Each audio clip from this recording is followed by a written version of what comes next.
ഇപ്പോ ഈ പ്രത്യാഹാരം എന്ന് പറയുന്നത് അഞ്ചാമത്തത്. ഇപ്പൊ യമം, നിയമം, ആസനം, പ്രാണായാമം കഴിഞ്ഞിട്ടാണ് പ്രത്യാഹാരം. പ്രത്യാഹാരം എന്ന് പറയുന്നത് കൊണ്ട് ആഹാരമല്ല, സ്വന്തമായിട്ടുള്ള വിഷയങ്ങളിൽ വിഷയങ്ങളിൽ ഇന്ദ്രിയങ്ങളെ പിന്തിരിപ്പിക്കലാണ്, ചുരുക്കലാണ്. എന്ന് വെച്ചാൽ ഇന്ദ്രിയങ്ങളെ മുഴുവൻ മനസ്സുകൊണ്ട് നിയന്ത്രിച്ചു മനസ്സ് ബുദ്ധിയിൽ അണ്ടറിൽ വരുന്ന അവസ്ഥയാണ്.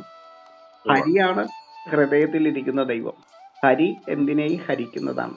ഇന്ദ്രിയ നിഗ്രഹം നടത്തി ഇന്ദ്രിയങ്ങളെ നയിക്കുന്ന നിയന്ത്രിക്കുന്ന 11ാമത്തെ ഇന്ദ്രിയമായിരിക്കുന്ന മനസ്സിനെ ബുദ്ധിയുടെ അണ്ടറിൽ ഒതുക്കം ചെയ്തു വെച്ചിരിക്കുന്ന എല്ലാ വിഷയങ്ങളിലും ഇന്ദ്രിയങ്ങളെ നിഗ്രഹിച്ച് പിന്തിരിപ്പിക്കൽ, ചുരുക്കൽ എന്നൊക്കെയാണ് അതിന്റെ അർത്ഥം. ഏകദേശം അങ്ങേക്ക് മനസ്സിലാവുന്നുണ്ടല്ലോ അല്ലെ? ഇതാണ് പ്രത്യാഹാരം. ഇനി പ്രത്യാഹാരം കഴിഞ്ഞിട്ട് പിന്നെ ഉള്ളതാണ് ധ്യാനം. ധ്യാനം എന്ന് പറയുന്നത് ഇപ്പോഴാണ് ഈ ധ്യാനം കൂട്ടത്തോടെ ചെയ്തുകൊണ്ടിരിക്കുന്ന അവസ്ഥയുള്ളത്. നിരന്തര സ്മരണയാണ്.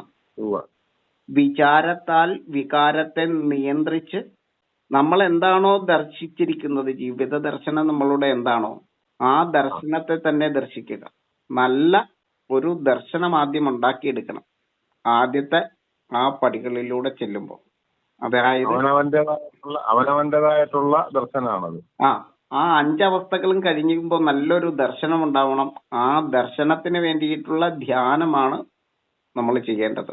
ഈശ്വരനെ കാണുക എന്നുള്ളതല്ല ധ്യാനം. ഈശ്വരനെ കാണുക എന്നുള്ളതാണ് ധ്യാനമെങ്കിൽ നമ്മൾ ഋഷിയായിരിക്കണം. ഏതെങ്കിലും ഈശ്വര ശക്തിയെ ഇനി കണ്ടെത്താനുണ്ടെങ്കിൽ അതിനെ കണ്ടെത്തുന്ന ആളായിരിക്കണം. ബാക്കി എല്ലാത്തിനെയും ഇവിടെ കണ്ടെത്തിയിട്ടുണ്ട്. ഇനി പുതുതായിട്ടൊന്നിനെയും കണ്ടെത്താനില്ല. 33 കോടി ദേവസങ്കല്പങ്ങളും ഉണ്ട്. അപ്പൊ അത് ധ്യാനത്തിന്റെ ഒരു അവസ്ഥ എന്ന് പറഞ്ഞാൽ ധാരണ എന്ന് പറയുന്ന അവസ്ഥയിലേക്കുള്ള പടിയാണ്. അതായത് ഇപ്പൊ അങ്ങക്ക് ഞാൻ പറയാതെ തന്നെ അങ്ങ് അത് പറഞ്ഞു കഴിഞ്ഞു. നല്ല ധാരണയാൽ, നല്ല ധർമ്മത്താൽ ലക്ഷ്യം ധരിക്കുക. ഒരു ധരിക്കലാണ്, ധാരണാശക്തിയെ വർദ്ധിപ്പിക്കലാണത്. നമ്മുടെ ലക്ഷ്യത്തെ, ജീവിത ലക്ഷ്യത്തെ സാധൂകരിക്കലാണ്.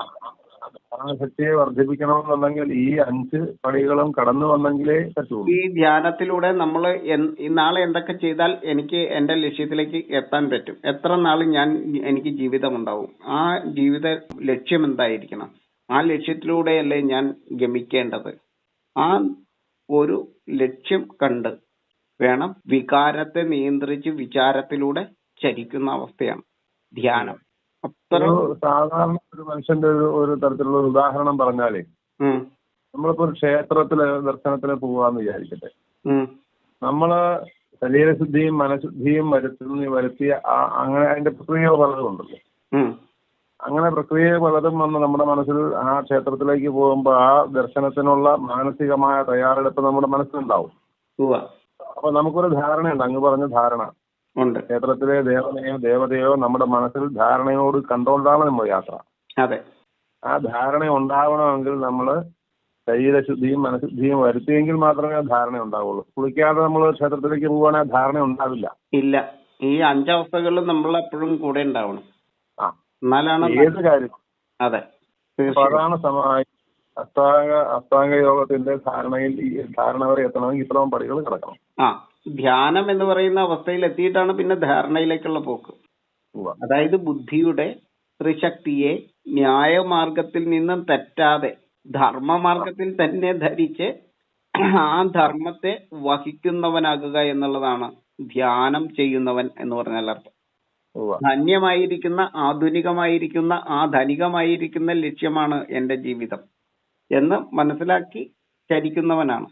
ധർമ്മനിഷ്ഠയുള്ളവനാകുക. ഭാരതത്തിലെ ധ്യാനത്തിന് സനാതന ധർമ്മി എന്നും കൂടി അറിയാൻ അർത്ഥമുണ്ട്. അപ്പൊ അങ്ങനെ ധ്യാനം ഒരിക്കലും കൂട്ടത്തോടെയല്ല ചെയ്യേണ്ടത്, ഏകാഗ്രമായിട്ടാണ്. കാരണം നമ്മളുടെ എല്ലാവരുടെയും കഴിവുകൾ വ്യത്യസ്തമാണ്. അപ്പൊ ഒറ്റയ്ക്ക് ചെയ്യുന്നതായിരിക്കും ശ്രേഷ്ഠമായിട്ടുള്ള മാർഗത്തിന് ഉതകുന്നത്. കൂട്ടായിട്ട് ചെയ്യാൻ പറ്റില്ലല്ലോ സന്തോഷി. കാരണം വെച്ച് കഴിഞ്ഞാൽ എന്റെ മനസ്സിന്റെ ലക്ഷ്യവും എന്റെ മനസ്സിന്റെ വേഗതയും എന്റെ മനസ്സിന്റെ ചിന്തയും എല്ലാം മറ്റൊരു മനസ്സുമായിട്ട് കൂട്ടിയോജിപ്പിക്കാൻ പറ്റില്ലല്ലോ. ഇല്ല ഇല്ല ഇല്ല ഇല്ല. ഒരിക്കലും പറ്റില്ല. ഒരു പ്രവൃത്തി കൂട്ടമായി ചെയ്യുമ്പോൾ നമുക്ക് ആ പ്രവൃത്തിയിൽ ഏകീകരിക്കാം. അതെ, നമ്മുടെ ടാലന്റ് വ്യത്യസ്തമായിരിക്കുന്നിടത്തോളം, നമ്മുടെ ജീവിത ലക്ഷ്യങ്ങൾ വ്യത്യസ്തമായിരിക്കുന്നിടത്തോളം കാലം നമ്മളുടെ ധ്യാനവും ധ്യാന മാർഗവും ധാരണയും എല്ലാം മാറും. അതിൽ നിന്നും ഉരുത്തിരിയുന്നതാണ് ഈ ധാരണ എന്ന് പറയുന്നത്. അതായത് ധ്യാന മാർഗത്തിൽ തുടരുവാൻ അഷ്ടാംഗവേദം പറയുന്നു ധാരണ. അതാണ് ധാരണയുള്ളവനാകുക. അതെങ്ങനെയൊക്കെയാണെന്നറിയോ? ആ ധാരണയും ഓരോരുത്തർക്കും ഓരോ തരത്തിലുള്ളതാണല്ലോ. അതെ അതെ അതെ, അതിനും പറയുന്നുണ്ട്, വ്യത്യസ്തങ്ങളായിട്ടുള്ള രീതിയുണ്ട്. നിയമം, ന്യായം, നന്ദി, ഓർമ്മ, ധർമ്മം, ധൈര്യം, ഉറപ്പ്, നിലനിൽപ്പ്, ഇവയിൽ ധാരണയുള്ളവനായി തീരുക എന്നുള്ളതാണ് അതിന്റെ ഒരു പ്രത്യേകത. എന്തൊക്കെയാണത്? നിയമം, ന്യായം, നന്ദി, ഓർമ്മ, ധർമ്മം, ധൈര്യം, ഉറപ്പ്, നിലനിൽപ്പ്. ധാരണയുള്ളവനായി തീർന്നാൽ മാത്രമാണ് നമ്മളുടെ ജീവിതം വിജയിക്കുമെന്ന് അഷ്ടാംഗയോഗത്തിൽ ധാരണയിൽ പറയുന്നു. അപ്പോഴാണ് വഹിക്കുന്ന വസ്തുവിൽ തന്നെ എന്താകാനാണോ നമ്മൾ സഞ്ചരിക്കുന്നത്, നമ്മളുടെ ശരീരം ഈ ആത്മാവിനെ, മനസ്സിനെ വഹിക്കുന്നത്, ആ ധ്യേയവസ്തുവിൽ തന്നെ ചിത്തത്തെ സ്ഥിരമായി ബന്ധിച്ചുറപ്പിച്ചുകൊണ്ട് ആ അവസ്ഥയിലേക്ക് എത്തുകയാണ്. ആ അവസ്ഥ തന്നെ ആയി തീരുകയാണ് ധാരണ. ഇതിനകത്ത് വേറൊരു രസം, ഈ ധാരണ എന്ന് പറയുന്നത് കൂട്ടത്തോടെ വേണമെങ്കിൽ ചെയ്യാൻ പറ്റും. ഒരു പറ്റം ആളുകൾ ഒരേ റൂട്ടിൽ പോകുകയാണെങ്കിൽ ആ ധാരണ എന്ന് പറയുന്നത് നമുക്ക് ധരിക്കാൻ പറ്റും. പക്ഷെ ധ്യാനം ഒറ്റയ്ക്കും ധാരണ ഒറ്റയ്ക്കോ കൂട്ടായോ ചെയ്യാൻ പറ്റും. പക്ഷെ സ്തുതികൾ കൂട്ടത്തോടെ മാത്രമേ ചെയ്യാൻ പറ്റുള്ളൂ. ഇതാണ് ഇതിന്റെ ഒരു രസകരമായിട്ടുള്ള വസ്തുത. ധാരണയുമായി ആ ധാരണയായി കഴിഞ്ഞാൽ പിന്നെ അടുത്തത് മരിച്ചാ മതി, സമാധി. ഇത്ര പണിയൊക്കെ പണിത് വെച്ചിട്ട് അങ്ങോട്ട് സമാധിയാവുക, മരിക്കുക, ഇതല്ല ഉദ്ദേശിക്കുന്നത്.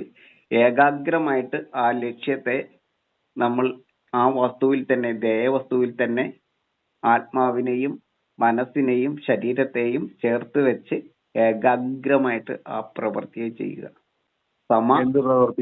സമാധി, സമമായിട്ട് ആ ബുദ്ധിയെ ചേർത്ത് വെച്ച് ഏകാഗ്രമായിട്ട് ജീവിക്കുക.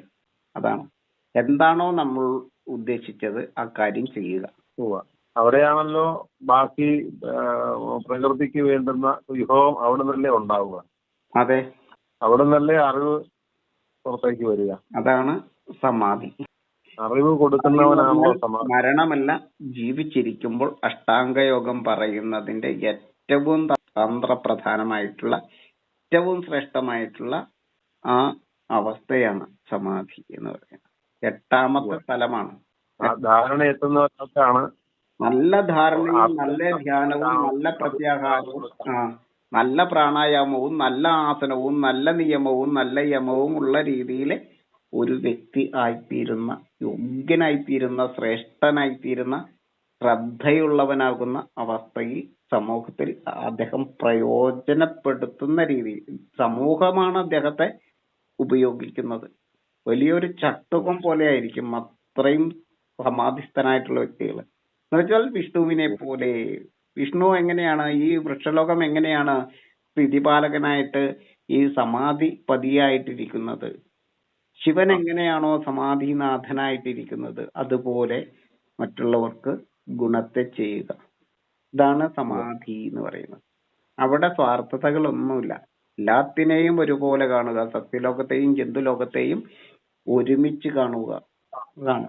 ജീവാത്മാവിനെയും പരമാത്മാവിനെയും ഒന്നായി കാണുന്നു എന്ന് പറയില്ലേ, അദ്വൈതം പറയുന്നത് ഉണ്ടല്ലോ. ഇത് ഈ സമാധിയുടെ ഒരു ഏറ്റവും ചുരുങ്ങിയ ഒരു വേടാണ് ആത്മാദ്വൈതം. അതായത് ജീവാത്മാവിനെയും പരമാത്മാവിനെയും ഒന്നായി കാണുക എന്ന് പറയുന്ന അവസ്ഥ. സത്യലോകത്തെയും ജന്തുലോകത്തെയും ഒന്നായി കാണുക, സംരക്ഷിക്കുക, യുഗ്മസഞ്ചാരം ചെയ്യിക്കുക. സത്യലോകത്തിൽ വേദാന്തം എന്ന തലത്തിലേക്ക് എത്തുന്ന അവസ്ഥ. അതെ, ഇതിനെയാണ് ഇത്ര രസകരമായിട്ടുള്ള ഈ അവസ്ഥയാണ്